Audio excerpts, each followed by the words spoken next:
మనం ఎక్కడికి వెళ్తున్నామని మీకు తెలుసా? ఒక వైల్డ్ గెస్. ఒకసారి మేము మా పాపని చూడొచ్చా? దాంతో మేము మాట్లాడాలి. ఒకసారైనా పాప గొంతు వినాలి. నువ్వేం చెప్పినా నేను చేస్తాను, నన్ను నమ్ము. వాడికి వాడే అబద్ధాలు చెప్పుకుంటూ బతకడమే ఈ మనిషి యొక్క జీవితం. అలా ఉన్న అన్ని ప్రయాణాలు ముగించే చోటికి నువ్వు ఇక్కడే ఉండు పార్వతి. రవి, నువ్వు దిగు.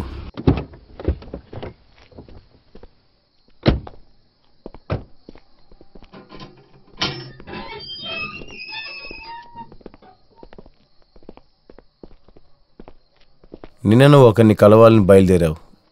నీ బాస్ లోపలే ఉన్నారు. ఇక్కడ ముగిద్దాం ఈరోజు స్టార్ట్ అయిన నీ చెడు సమయాన్ని.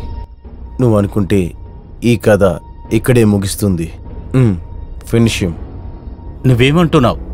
నేనా చంపాలా? చంపడానికి నువ్వు భయపడచ్చు, కానీ నాకు అమ్మో పార్వతి ప్రాణాలతో ఉండాలి కదా. హే నో, నన్ను చంపాలా? అమ్మకి ఏదైనా అవ్వాలంటే అది నేను చెప్తేనే జరుగుతుందని కాదు. నాతో పాటు ఉండేది బేట్రిస్ మాత్రమే కాదు. అది నీకు బాగా తెలుసు అనుకుంటాను. నీకు కూడా ఒక కుటుంబం ఉంది కదా, అమ్మ, నాన్న, చెల్లెలు. మరెందుకురా ఇలాగున్నావు? నా టార్గెట్కి ముందు ఏదీ లేదు. నువ్వు ఇప్పుడు చెప్పిన ఏదీ లేదు.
దేవి. ఓ రవి, యు స్కేర్ మీ.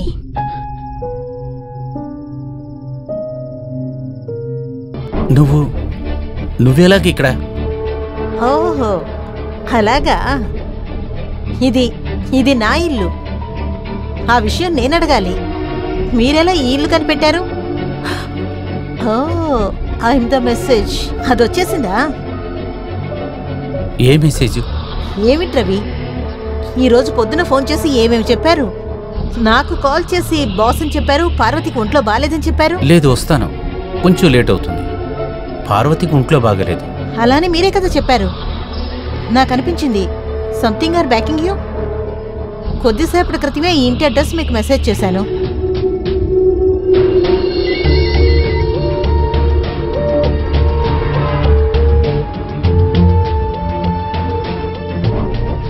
ఆ తర్వాత నేను ఎన్నిసార్లు కాల్ చేశాను, నో రెస్పాన్స్. నా చేతిలో ఫోన్ లేదు. ఈరోజు మీరు రారేమో అనుకున్నాను.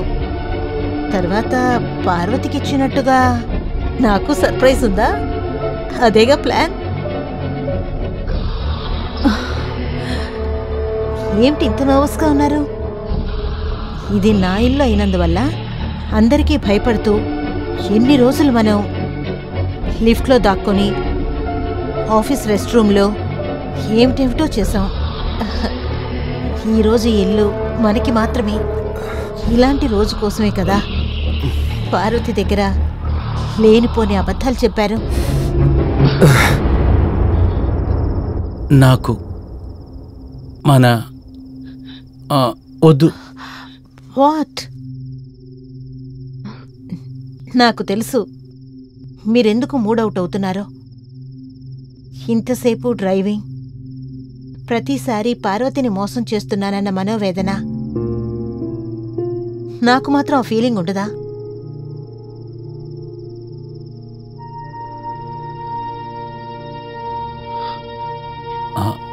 దేవి,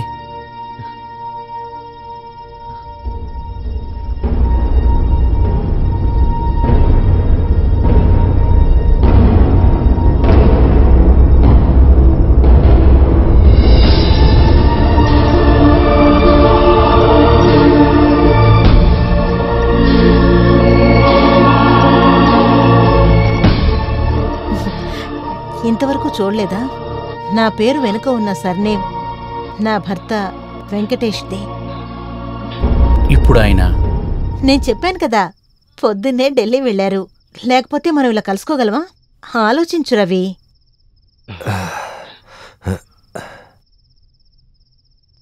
మన గురించి మీ భర్తకి తెలిస్తే? ఎందుకలా అడుగుతున్నారు? దాని గురించి నేను ఆలోచించలేకపోతున్నాను. నా హబ్బీ చాలా బాధపడతారు. ఇప్పుడెందుకు దాని గురించి మాట్లాడుతున్నారు? ఆయనకి అంతా తెలుసు. వాట్?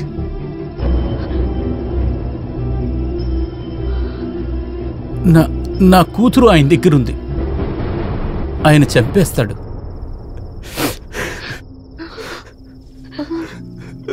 No.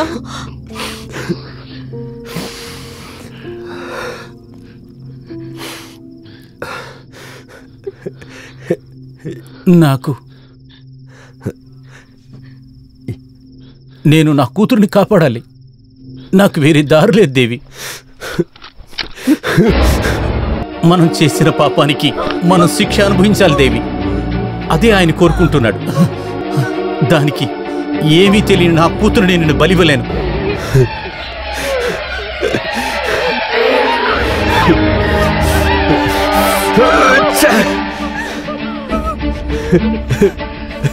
నీకు వేరే దారి లేదు రవి.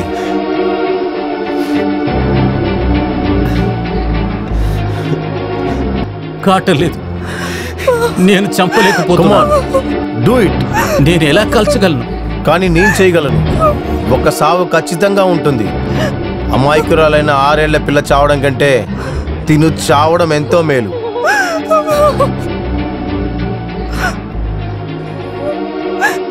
కుదరదు. Do it now.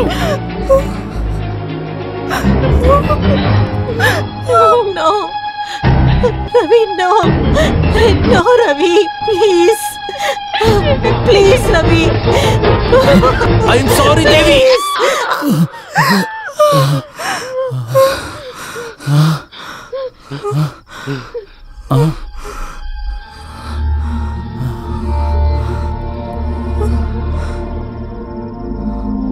చూసావా వీడు ఎంత ఇష్టపడుతున్నాడు? చూసావా నిన్ను?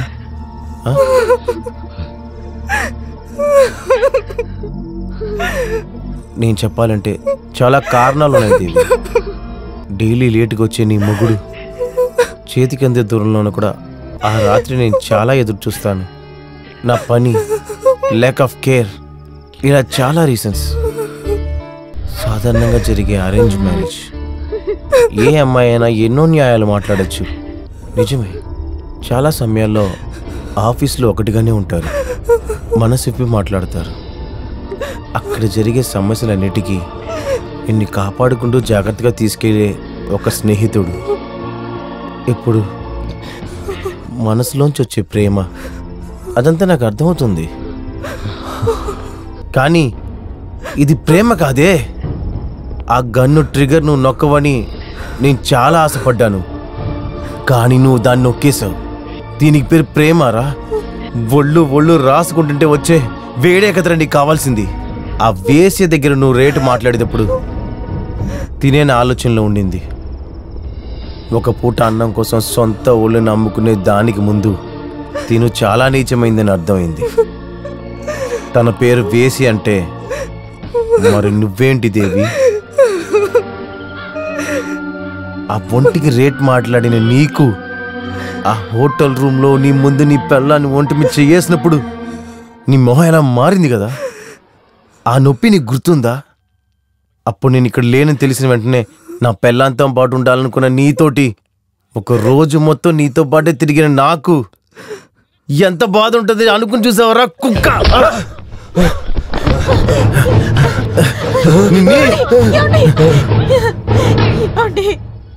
ప్లీజ్